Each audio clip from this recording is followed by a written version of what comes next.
Dear colleagues, dear clients, dear friends, welcome everyone. I'm Peter Felberg, the firm managing partner of Fasken. The invasion by Russia into Ukraine is now reaching the end of its third month. We've seen its effects on a global scale.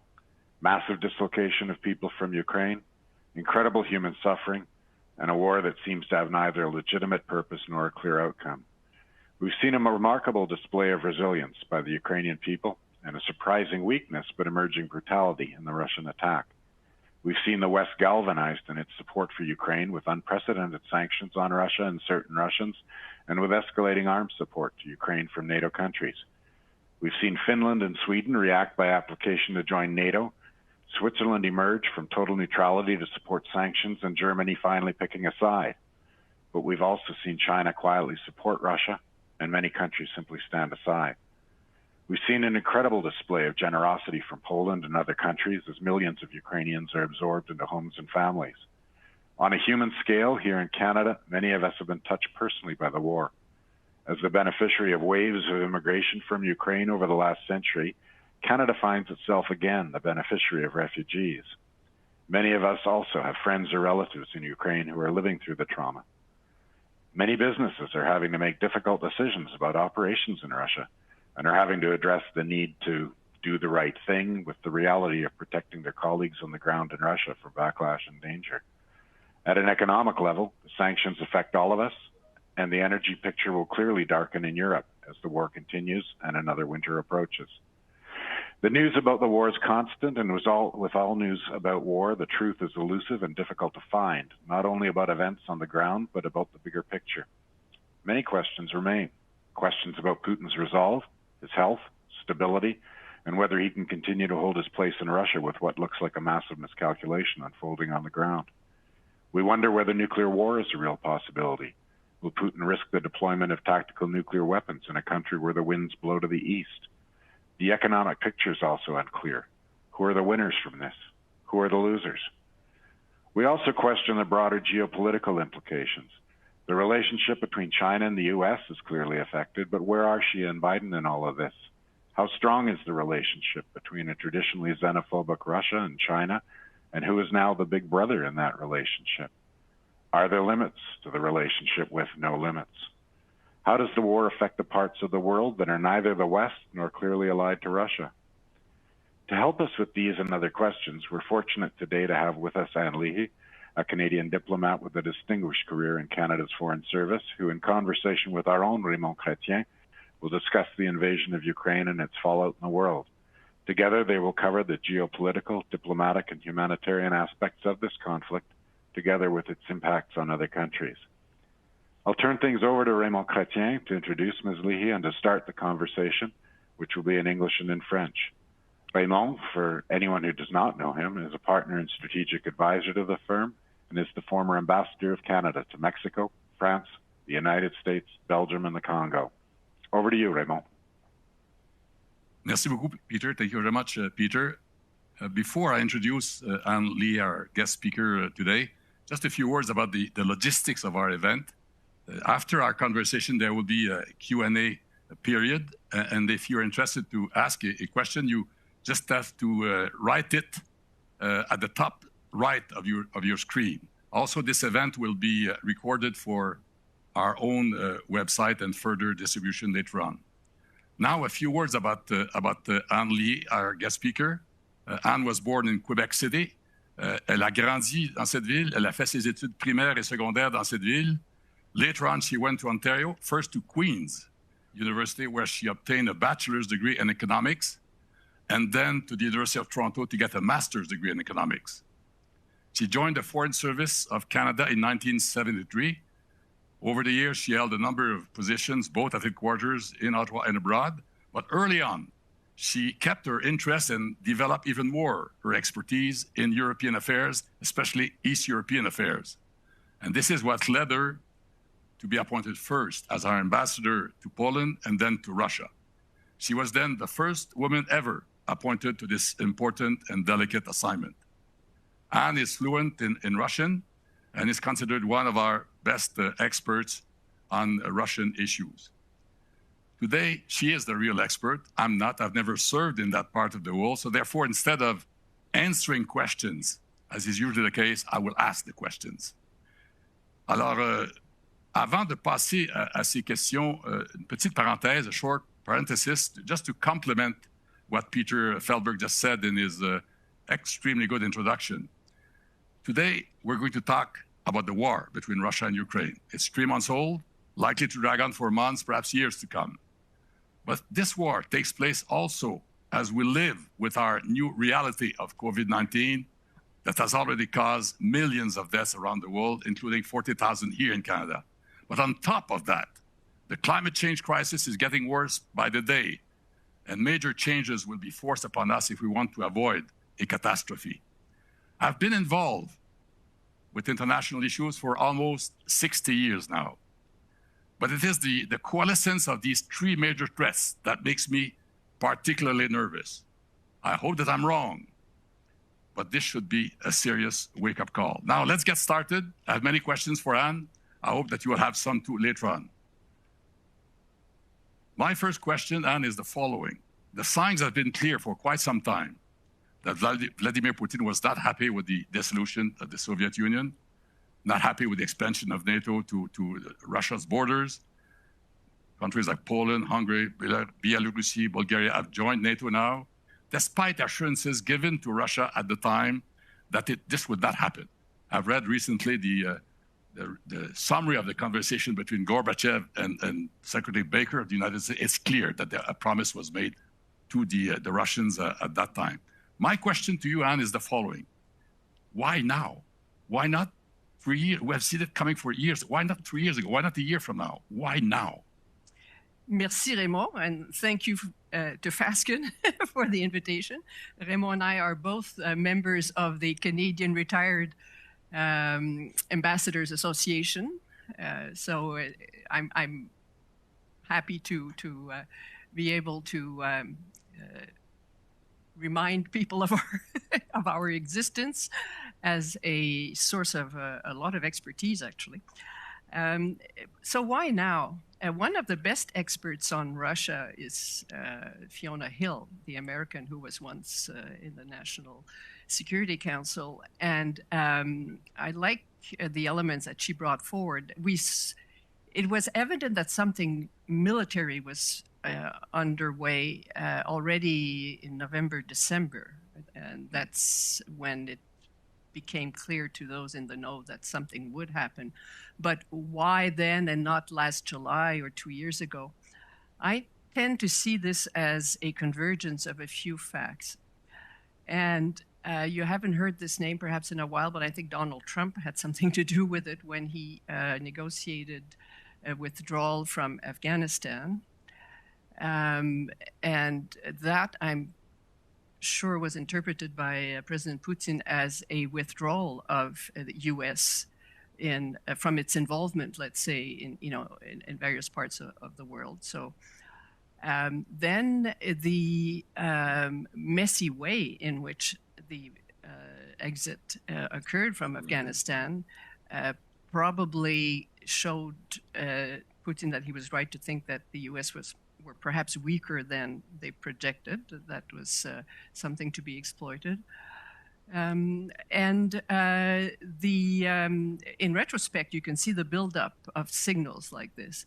That he was thinking about this for a while. I think we can certainly go back to July when this huge essay was posted on his website in English and in Russian simultaneously, so that everyone was sure to read it. And again, in retrospect, when you read sentences like, Kiev doesn't need the Donbass, well, when you're not thinking retrospectively, well, okay, that's a way of speaking, but in fact, he really meant it. Other bits and pieces in that essay, by the way, just to jump ahead, are make me pessimistic when he assimilates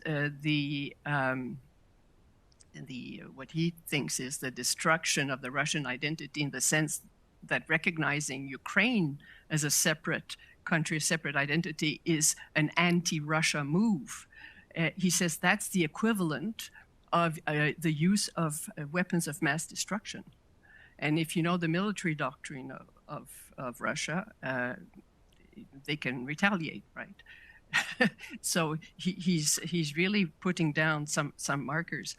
Other elements, of preparation, we haven't paid much attention to that, but there were amendments to the Constitution that were voted by referendum. It was delayed once because of COVID, but it happened in July 2020. People focused on the fact that it extended his possibility of being president by another 2 mandates until 2036. There were other amendments as well, including one which says that the Russian Constitution has priority over international law. It has another amendment that says that the president cannot surrender any part of Russian territory to a foreign power. Read, we really got Crimea now. I can't give it away again. So it's just a culmination. But I think in the immediate, I tend to think that the reading that President Putin made of the only other superpower that counts for them, which is the United States, they read that the U.S. was withdrawing from involvement, for example, Afghanistan, and that was done in a messy way. And then, of course, 2 other big elements. One is Russia very actively interfered to create havoc in the states, not in the elections. And then, of course, the failed coup, my words, but let's say the insurrection around Capitol Hill on January 6th. So these are the events you think led them to invade to precipitate that. And then Peter mentioned it in his opening statement, the speculation about Putin's health. I am in no position to speculate. I've read tons of, Russians love plots. They love to speculate. So there's tons about Putin's state of health. I have no way of knowing. But if there is a factor, however, that would also give us a time frame which is a little more hasty than otherwise. Let's talk about Vladimir Putin right now. He's at the heart of this crisis. I have met Putin myself once in the early 2000s when I was ambassador of Canada to France. This is when the West was trying to bring Russia into many of our key institutions. Remember, there was even talk of Russia becoming a member of NATO at that time. Putin had been in power for barely 2 years. He was then very articulate. He was always very well prepared, very well briefed, even smiling. So obviously, his 22 years in power have changed the man. He's now certainly, he seems to be far more isolated, erratic, and angry. So my question to you, Anne, is the following. What do you think are the consequences of the war are or will be on Putin's power in Russia? Will he be able to survive politically? Who could reason with him to stop the war? Could there be a coup? If so, led by whom? I think he's in a horrible corner now. And a cornered Putin is a dangerous man. How do you see it? Many questions there. Many questions indeed. The regime that Putin now has put in place is a personalist regime. It's more than authoritarian. Everything revolves around him. So that's great power to him, but it also means that people who are at his orders really depend on how well he performs. Because the minute he doesn't deliver what makes them inféodés to Putin, then they all become people who may want to see him go. And again, if you read the Telegram channels, on social media of Russians who are now outside the country, or some who are bravely still in the country, there's a lot of talk about dissatisfaction among particular senior military officers who don't like the way the war was conducted, and also among, we'll call them senior business people, those who haven't met their fate by suicide, or those who haven't fled. so there's a lot of talk, but how solidly is Putin installed? I personally think that what he fears the most is a loss of popularity in the among the normal people, if I can say. And the normal people are those who have not really benefited all that much recently from the early years after the chaos in Russia. I was in Russia in 96, 99, and there was famine then. There was total disarray in terms of distribution networks and all that. It was hard. And then you had the period where McDonald's and the Firmenich brand, you know, the access to luxury goods. So and Putin initially managed that with all the oil revenues, but now it's hard times. But Putin, I think, is very concerned about his level of popularity among, let's say, normal Russians. And when he grabbed Crimea, it shot up. And so he probably thought that the action in the Donbass area and now going west would also prop him up, because we tend to forget it now, but Navalny's been in jail now for 2 years. But there were huge demonstrations in Moscow and around the country, not just in Moscow, in 2017, enough that it was really worrying for him. And then you had, you know, an increase in the crackdown. There is less press freedom now than there was in the last years of Brezhnev. There's no, you know, there's no freedom of expression. There's certainly no political action outside what is absolutely controlled by the Kremlin. So how long can he maintain that? Because the minute that people around him who benefit from it feel that he's not the person who can continue keeping them in the clover, or worse, that by association they'll suffer sanctions, or we haven't talked about the rule of law here, but I'll come to this. But I mean, I wouldn't want to be the person in the photo next to Mr. Putin when he comes up in The Hague, you know. So these are things that I'm sure they're thinking about. I was struck on just before March 25, there was a piece of news there, a news item about Anatoly Chubais. I'm sure some of you that will resonate with you, who fled. It was reported that he had fled Russia and had been seen in Turkey. Now, Anatoly Chubais is a very smart cookie, and he was around when I was there with Yeltsin. He was there in the administration when Mr. Putin came over in 96 from St. Petersburg, where he was at in the Sobchak administration, by the way, dealing with investors from the German-speaking countries. So he's been in business for a long time. So he came over to Moscow. So there was Chubais, you know, transitioned through Yeltsin with Putin, not in the administration, but heading the RAO, the electricity, the equivalent of Hydro-Quebec here. And if he, the consummate survivor, decided it was time to take a flight to Ankara, as we say in French, il a senti que la soupe était chaude. If you know, at the time, if I may, there were the three young reformers who were called like the three young wolves. There was Boris Nemtsov, there was Sergei Kirienko, and Anatoly Chubais. Chubais is out in Turkey. Nemtsov was shot and killed just a few feet away from the Kremlin on orders by, well, who knows, but we can guess. And Kirienko, who was very smart, who was prime minister briefly when Prime Minister Chrétien came to Moscow in 1998. He is now the deputy in charge of the administration of Mr. Putin, and he has just recently taken over the transition into the administration of the Donbass and of Donetsk and Luhansk in the Donbass. Therefore, you can really see that Putin is going to completely absorb in the Russian Federation those two areas.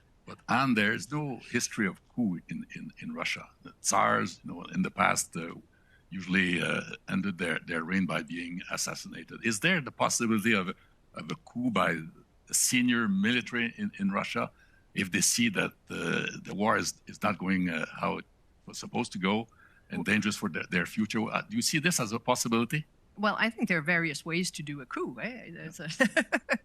Brezhnev shoved aside Khrushchev. There was no coup. He didn't die in his bathtub, but he was shoved aside. Stalin had the good grace of dying in office.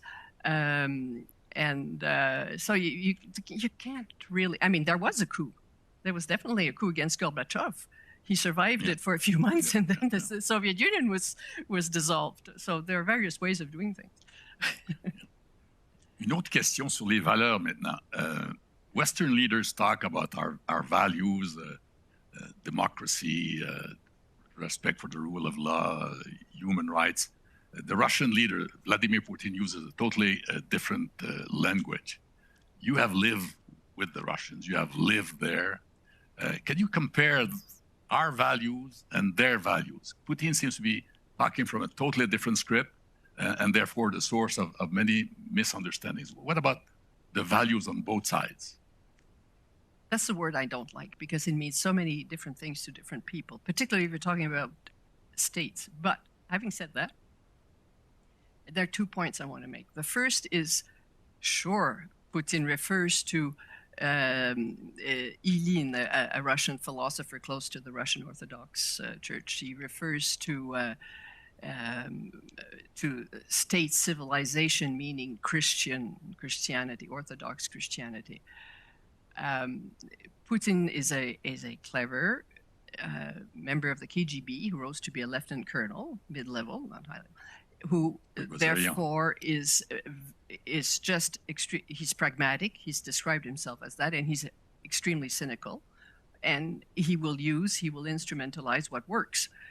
So Christianity, Christian values works in the sense that it's used as a rebuttal for all the quote-unquote depravity of the West.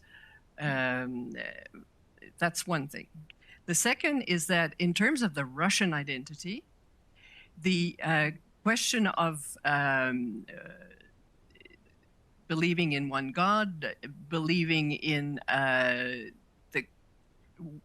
throne and the altar being part of the same, the wholeness of the Russian identity, that is extremely useful for whoever sits in the Kremlin. And therefore, there is what we do not have, or we haven't had in a few centuries in Christendom, is the total, coincidence of the church and the civilian, if you want, authorities. So, in Russia, in particular, the head of the Moscow Patriarchate of the Russian Orthodox Church always supports the agenda, put it this way, of whoever's sitting in the Kremlin, a Tsar. Or there have been exceptions, very brave exceptions, at the turn of the 20th century, at the time of the Civil War in Russia. But the way things are done now, values. This is where there's one point. If there's one point I would like to leave with people today, what we don't talk enough about, it's not so much values, it's the ideology. It's the ideology. And what is this ideology? It's nationalism. And we see the effects in North America, and I include certainly Canada. We don't pay enough attention to this, but it's the use of a feeling of being overwhelmed, local normal people being overwhelmed, of not having the same respect as they used to. So you blame it on all sorts of things. So in multi-ethnic contexts, this is very, very powerful. And and I think we have to beware of that. If there's a link to be made between China, you raised China earlier, and I would add India, what's happening in the United States, what's happening in Canada, in fact, we're all multi-ethnic nations in a way, is the links between those, the dissatisfied, those who feel humiliated, and reinforcing each other. And there's an international, not of the workers unite or communism, but there's an international of that. And I think what Putin is banking on right now is he's riding on that, and big time in terms of Ukraine. Parlons maintenant de la Chine. Let's talk about the China angle. Clearly, there's a very close link between China and Russia. Xi Jinping must be following with a great deal of interest what's happening in Ukraine right now. I'm not sure that he's very happy with Russia. But how do you think the way this war is going could influence Xi Jinping in his own thinking about his own big issue, Taiwan, which has some similarities with the relationship between Russia and Ukraine? What do you think is going through his mind? Do you think it is changing his appetite to reconquer Taiwan as he would like to do? I have no way of knowing. However, I think if I were, Xi is also a personalist regime, and he has big anniversary dates this year, and I don't think he wants to do anything that's going to make him vulnerable, right, in terms of his own agenda. And that includes not creating any dissatisfaction any more than he has at the moment, and of people around him. And if there's one lesson he must be looking at when he's looking at the Господин Putin, it's that some military are not happy in Russia about how Putin has conducted things, and I don't think Xi wants to create anything that would threaten his own position right now, because he's doing something that no one else has ever done. That's one thing. So I think that's the most important thing, actually. In terms of Taiwan, you asked me at the very beginning what precipitated the 24 February date here. I don't know if there's something specific to Taiwan, China right now on that, but the Chinese are famously known for being able to look at the long term. So he can keep the present situation going for a long time. The key question here is the United States of America. They're the protector of Taiwan, and there's also another consideration is that there are boundary disputes in that area. There is Japan. There is. There are other countries who have contentious issues. So I would think that in this year in particular that she would be cautious. Very careful because of the election. Yeah. So listen, I've been in the U.S. for almost 7 years, a long time ago. China then was not what China has become for the Americans. It has moved from not an ally but an adversary to what is perceived now to be an enemy. Even Democrats and Republicans seem to agree on this. It'll be interesting to see how this war is affecting American thinking about Taiwan as well. I mean, there's a security guarantee by the Americans over Taiwan, but a big issue of discussed all the time in the U.S. is, would the U.S. go to war to defend Taiwan? I mean, I would have said 10 years ago there was a very strong chance that would be the case. I'm not so sure now. So, well, this is something to follow very, very closely in the months ago. Another question, it's too early perhaps to talk about to draw historical lessons from this war, but already some serious consequences are apparent. Go ahead about how you see some of those consequences, and I might add some later on myself. Well, there are a few, and let me start at the ground level before we get into the international order and impunity and this sort of thing. But I found something interesting, again, linked to the question of ideology and identity. Because again, we must remember, Russia is a federation of 21 ethnic republics, by the way. It's not just Russia. But its claim of rewriting history in order to deny Ukraine its identity, really, has, as we all know, had the effect, quite the contrary effect, and people who weren't aware of how specific Ukraine was now realize that. I saw a quote by Olga Marcus in the Israeli paper Haaretz, who said, "I was a Russian-speaking Jew from Kyiv. Now I'm a Ukrainian." So that's a powerful statement. That's a powerful statement. Another, I'm like Joy and Leahy. I think it's too soon to judge what happened after the French Revolution, so I'm not going to draw lessons of this war. Lessons, but I'll make a few observations. The other is about borders. We've tended to think after, particularly in very peaceful Canada, but we've tended to think after World War II that the borders we knew were the borders that obtain. Particularly, I had a bit of Africa in my CV as well, and I did a peace conference in Africa, and it's absolutely true. I mean, the Africans were stuck with borders that colonial powers gave them, and at least they said, well, we've had enough trouble. We're not going to start around fiddling with our borders. So we tend to think borders. I think the invasion of Ukraine by Russia shows, in fact, that we may be going back to what is perhaps the norm, that borders are very flexible in a way.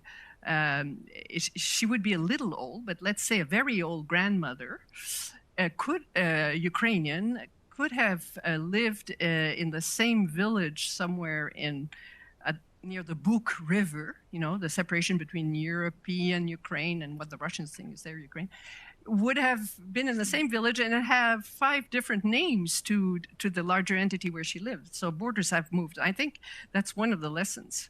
And as you hinted with Taiwan or with other areas where there are conflicts of border conflicts, we may see some people getting bolder.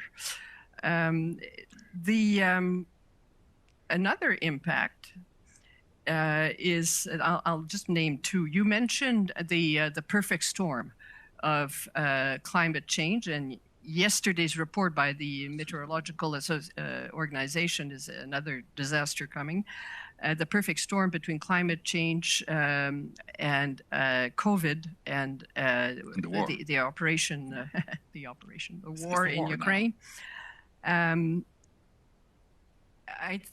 I hope that the need, particularly for Europeans, to pivot on their supply of energy will be for the good in terms of helping the climate environment, let's say. It certainly, we've seen, has accelerated a lot of timetables in Europe, in Germany. And it's going to precipitate, I know people listen to us from our Western provinces here, but it's going to precipitate the discussion on our exploitation of our own carbohydrate resources and our infrastructure. But that may be something for the good, actually. We now see, planes that run on electricity, and the Norwegians have ships that are all electrical, for example. I mean, another consequence is an exacerbation of migrants, and we had focused on that because of what was happening in Syria or off the coast of Libya for the whole movement out of Africa. And then you remember Angela Merkel, wir schaffen das, we'll manage to take them in.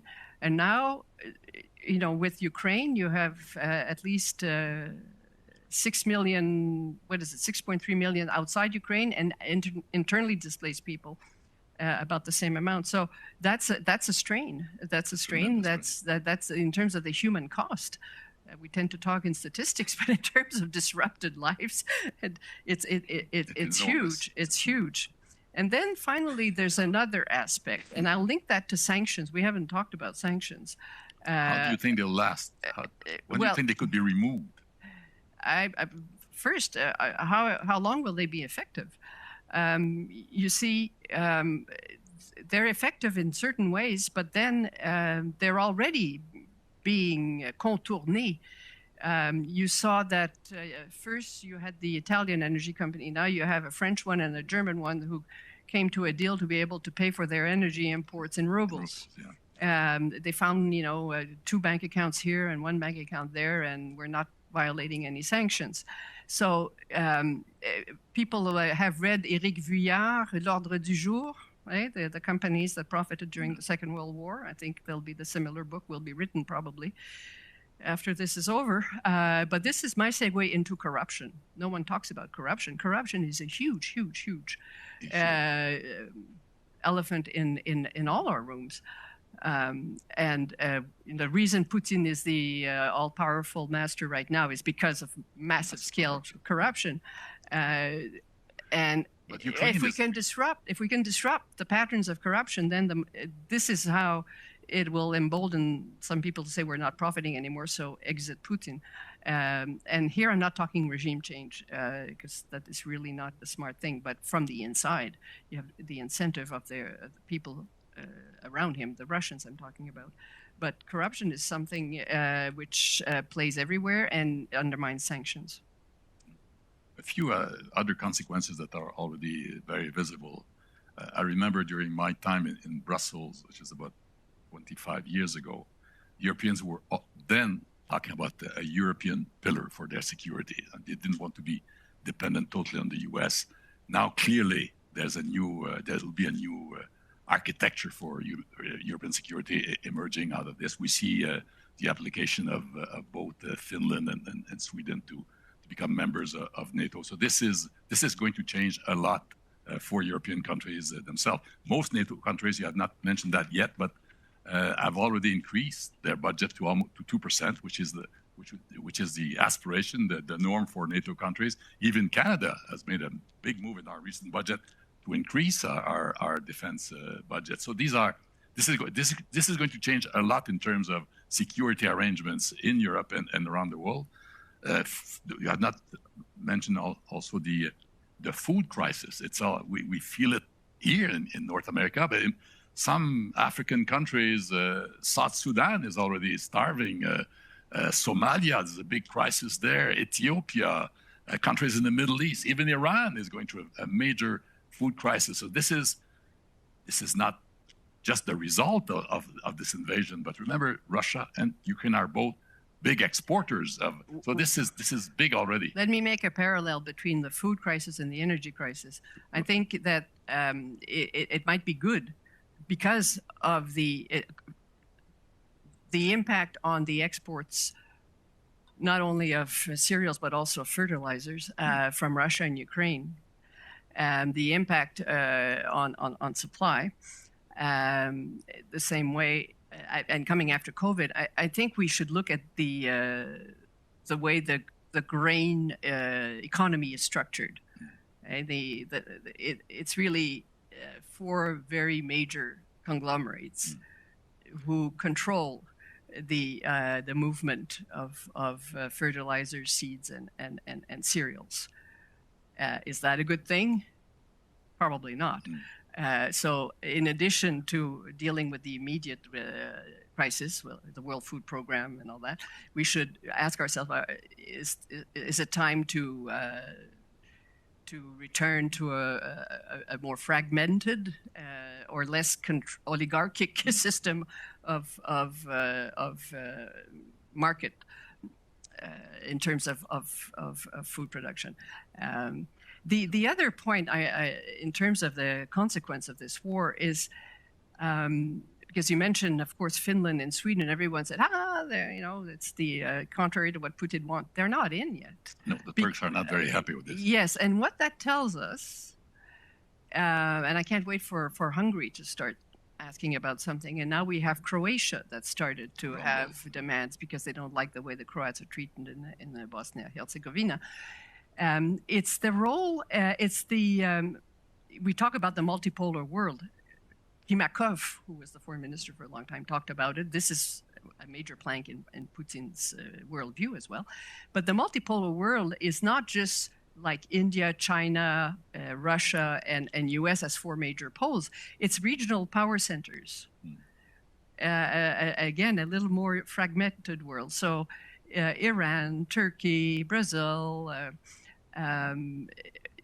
having perhaps larger spheres of their own spheres of influence. So how does the world order function after that? Where does that leave the UN in terms of a moral force? Because the enforcement of international law, humanitarian law, or understandings as you don't attack each other and this sort of thing, relies on some consensus at least.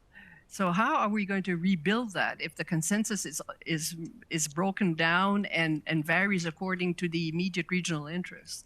I think that's a major challenge. And the other is in terms of crimes against humanity, genocide. I mean, the violations of international humanitarian law. There has to be a way of increasing the control and the policing and the enforcement of that. And that is something on which several of our, let's say, allies are working on in terms of Ukraine. And you just mentioned the UN. This gives me an idea. A long time ago, I guess, in the early 1960s, I was a young third secretary at our Canada's mission to the UN in New York.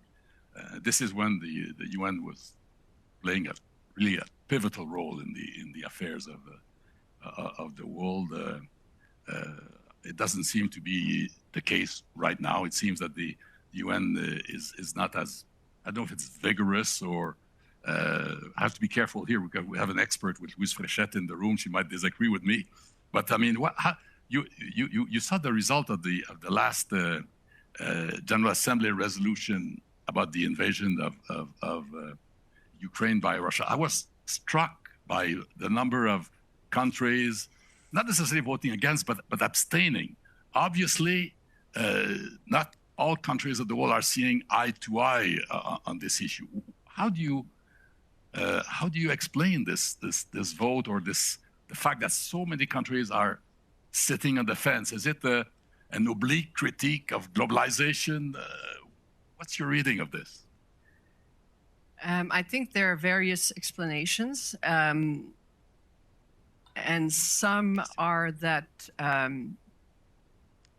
it doesn't concern us. This is something European. It's something. It's where we're not directly impacted with that. Others were, let's say, the more client states, obviously.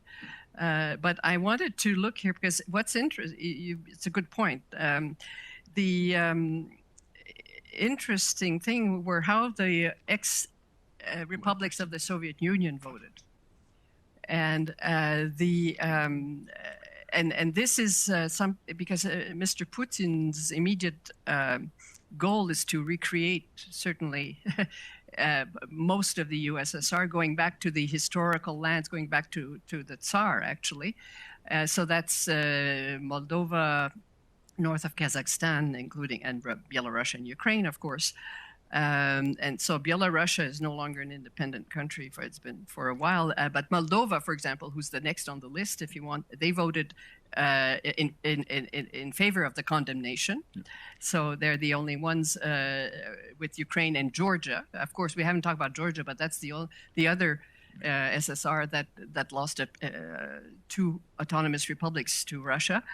Who abstained was Kazakhstan, Kyrgyzstan, Tajikistan, and Armenia. So they didn't vote with Russia; they abstained.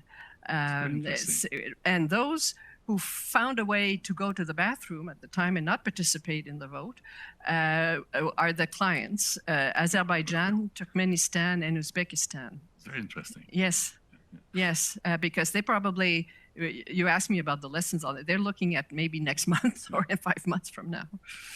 Now, listen, we have to be a bit fast because we have only 15 minutes to go. I think we have some questions, but I have two questions that we have to discuss quickly, very quickly in a few minutes. I mean, how do you judge the reaction of the U.S. first and then Canada to this crisis so far?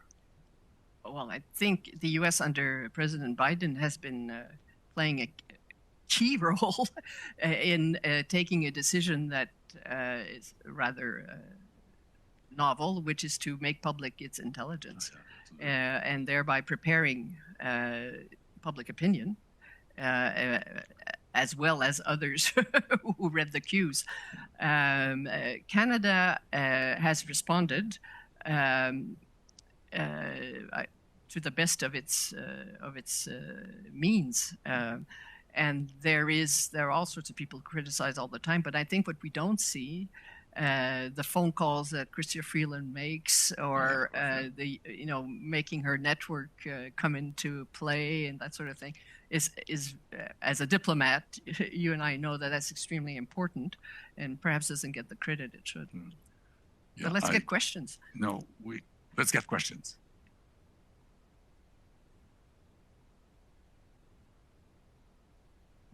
That take of the United States, we have our first question, which is what might happen if Trump is eventually reelected? What would happen with NATO and the friendship with Putin? Please, Mr. Chrétien, Mrs. Leahy, go ahead. Go ahead. Well, you're the American expert. If Trump is reelected, I guess to go there this morning is a bit premature. Listen, clearly that would be a game changer probably for the Americans. Let's see if the Americans cross that bridge in a couple of years. There are so many other big issues that will get up. And you had something about... Yeah, before Trump, there'll be the elections at the end of the midterm elections. And I think that we're engaged here as NATO. So the NATO allies, I don't know to what extent in the House or in the Senate or even later with Trump, to what extent they'd like to freelance at that point. Yeah. I've known Joe Biden and Tony Blinken quite well during my time in Washington. I must say that I find the American reaction very, very good. First of all, this is Joe Biden at his best. This man has been involved with international issues for 20 years. He's comfortable dealing with this. And I think that the fact that he took a leadership role in reuniting NATO, really going to Ukraine, disseminating armaments of the first order, money by the billions, shows me that on this issue, the Americans should not complain about their president. I think they've been very, very good. In terms of Canada, also, you mentioned Mr. Trudeau, Chrystia Freeland. I think she plays a pivotal role in this, in our policy towards Russia and Ukraine. I don't think that Canada can play a mediation role right now, as we have in the past played, because we're non grata with the Russians. But who knows? Who knows if Putin is gone in a year or two, that Canada might be able to play such a role. But I think that on this issue, I would kudos to our government. Other question? Yes. The recent applications by Finland and Sweden to join NATO seem the most obvious indicators that the invasion was a mistake. Will Putin be able to explain away to the general public the significance of these applications? Go ahead, Mrs. Lee. Well, his general explanation is that NATO is at the behest of the Americans. The Americans are threatening Russia. He accuses them of having orchestrated Maidan. So it won't be too hard. Mr. Chrétien, what do you think? Bonne réponse, la même. Autre question? The same one. Well, this is more social, and I think it does take us away from the military side, but it's really an important one as well, and talking about culture. And it is notable that Putin surrounds himself with imagery of a narrow, traditional masculinity. His support for anti-gay measures makes sense in that context. So what are the attitudes of Russian women to this agenda? Do they feel threatened? Do they accept this portrait of Russian society? And these days, why do Russian women seem to be mostly absent from the political scene? That one is clearly for you, Anne. Well, well, you might have your own thoughts. Maybe the person hasn't read Femen, with the Pussy Riot, so there are young women who are very. It's true that among the amendments in the constitutional amendments of 2020 is the definition of marriage between a man and a woman. So, and Kirill, of course, the patriarch who speaks very much in support of Putin, has complained about gay parade, but. you have to. There is a gay culture in Moscow and in various republics. You may remember that actually Canada facilitated the exfiltration of some gay, I guess, Russians, because they were part of, I can't remember what republic, anyway, a few years ago. Yes, the traditional values, and that's, I alluded to that, it's in reaction to what is seen here as depravity in the West and a weakening of the culture, which they seem to read in what's happening in the States and in Europe. Now, women have, there are very strong women. I mean, the chair of the Bank of Russia, the central bank, is an extremely able woman. I mean, Medyenka, whom I knew when she was the governor of St. Petersburg, is now one of the key allies of Mr. Putin in the Kremlin. So that there are some strong women around. A question in the same vein. You were also our ambassador to the Holy See. Yes. What about religion? We see Vladimir Putin going to mass. We see the Pope pronouncing himself about this invasion. Is it real for Putin? Is he religious, or is it just a fake? Or I think from what I said earlier, when I added he's very cynical and he's instrumentalizing it. That's the answer. It's no more serious than that. The Easter, the presence at Easter at the Cathedral of Christ Savior in Moscow. In fact, you may have seen it on social media. It was taped separately. He wasn't there. He had it. It was taped the day before. It was empty, and then and it wasn't done. Someone slipped there. I'm sure our technicals are better than that. Anyway, someone was able to say, "Hey, that doesn't quite work." So at first, when I was there in 96, 99. So the first, the construction of the Russian identity includes definitely Orthodox Christianity, and therefore he was present. And Lushkov, the mayor, then went to mass and all that. But even then, people say, that's the culture side. It's not the religious side. But Communist Soviet Union was trying to eradicate religion. Absolutely. Absolutely. And then they saw how, avis aux gens qui sont dans des sociétés sécularisées in Quebec, is that you can't really do that all that easily. When the Second World War broke out, Stalin realized that he needed the help of the religious clergy, and he had been persecuting the clergy quite strongly, and he stopped everything during the time of the war, so they all contributed to the war effort. So, what do you think of the Pope's pronouncements? Which ones? Our Pope. He talks a lot. He talks a lot. Wait, what do you mean? He's taking a strong stand, and he has been visible in this debate. Well, that the Pope's position in terms the Catholic Pope's position here is rather delicate, because definitely in terms of a religious leader, one of the goals of all popes is to reconcile or to bring together again the Orthodox and the Latin churches. And definitely his predecessor, Benedict XVI, when I presented my credentials to the Holy See, it was to Benedict XVI, and I had been briefed on, of course, Canadian relations and all that. The one thing, I'm not revealing any secrets, that the Pope wanted to talk to me because he knew I'd been in Russia, was Russia, Benedict XVI. So there's a fascination with Russia, certainly on the religious side. Now, since the invasion, the Pope has wanted to play the role of the mediator, to keep the channels open on all sides. And it's a little more complicated in this case with Ukraine, because there is a very active Ukrainian Greco-Catholic Church, which is not a Latin Rite, Byzantine Rite, but reports to the Pope, if you want. And they're, of course, very active in Western Ukraine in particular. So he's not entirely removed from the situation, the Pope, because he has part of his flock, under great stress in Ukraine, and he has reached out to the Patriarch Kirill by phoning him, and keeping the channels open. Some people have said, why is he talking to Kirill, who's supporting Putin? Well, as a diplomat, you would know that it's important. That's the one thing we do. When you don't want to have your picture taken with someone who's unpalatable, well, you send in the diplomats, because in the background, they can do that. They can. Autre question, Lisanne? Well, I have one about Canada, and it's a very important one. Do you believe Canada should do more in Europe and in Ukraine? The military or humanitarian aid? How do you feel about our Canadian support? Well, personally, I think we should get our house in order. We're talking in terms of immigration, in particular, in terms of welcoming refugees and all that.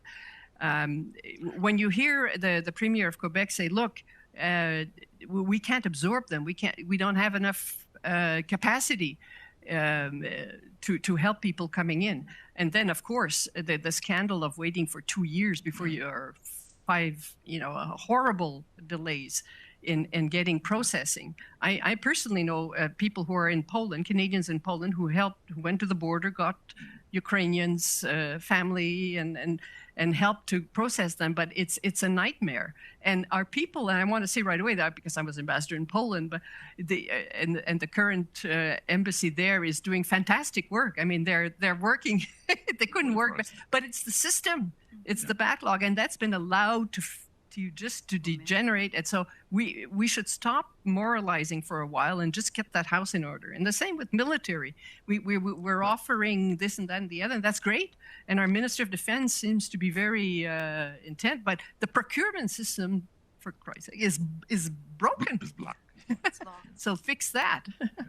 Well, I have 2 more questions for both of you, and one that is interesting. Who might replace Putin? Another nationalist? Or do you think that after this, times might change? Whoever asked that is a well-informed person. Let's make everyone aware of it. Go ahead. What do you think? Yeah. Très bonne question. Yes, because that's part of the discussion going on. Even at the start of Yeltsin's second term, they wanted to define the Russian idea. It didn't go anywhere. But this is the same debate. And already Kwasniewski, who was president of Poland, met Putin in 2002. He was barely 2 years into his presidency, Putin, and already Putin, Kwasniewski says, wanted to recreate Greater Russia, and all. It's been there for a long time. But some people around those thinkers, those ideologues, thought that they weren't nationalist enough. So there is a debate. There's a spectrum, there's a continuum, but there's a debate. Some think that he's not enough. So would they, move him over? But I rather would look at the pragmatic money-making business first. I wouldn't look in the domain of ideas. Well, in talking about the pragmatic We have time for business, one more question. One more question, and I think this one will wrap it up for everyone. What do you think is the end game of this war? That was my final question, actually. Yes, that is the most important question. What sort of end game? If Ukraine is going to win, if Russia is going to win, what are the scenarios for future negotiations that are bound to take place at some indeterminate future date? And then we'll ask Eric Bédard will come and conclude our very good conversation because we're almost up. End game. There will be eventually a negotiation. But any premature talk about that, and I don't want to engage in that, would counter Ukraine's chances of recovering all its lands, including Crimea. So I'll end it there. You'll end there. Thank you. Donc, je pense qu'on a fini. Je pense que je vais laisser à Eric le soin de terminer notre rencontre. On a déjà dépassé 2 minutes, là. Eric? Oui, alors, merci beaucoup, Raymond. Merci beaucoup, Madame Anne Leahy, ambassadrice du Canada. Je pense que vos propos ont vraiment éclairé notre audience. C'est un débat qui, malheureusement, ne finira pas aujourd'hui et pourrait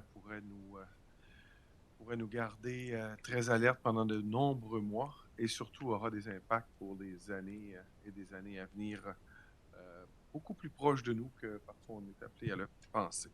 I wish to extend my deepest appreciation to Mrs. Anne Leahy, former Ambassador of Canada to both Russia and Poland, for accepting our invitation to join us today and discuss about a topic whose fallout will be with us for years to come. It has been enlightening, and this has allowed us to better understand the current impact of this conflict and the repercussion to come. Je remercie également notre associé, Raymond Chrétien, qui, une fois de plus, nous a amené un invité qui était extraordinaire et vraiment très, très instructif pour l'ensemble de notre audience et pour son implication dans l'événement. Merci à toute l'équipe du marketing. Merci à vous aussi et bonne fin de journée.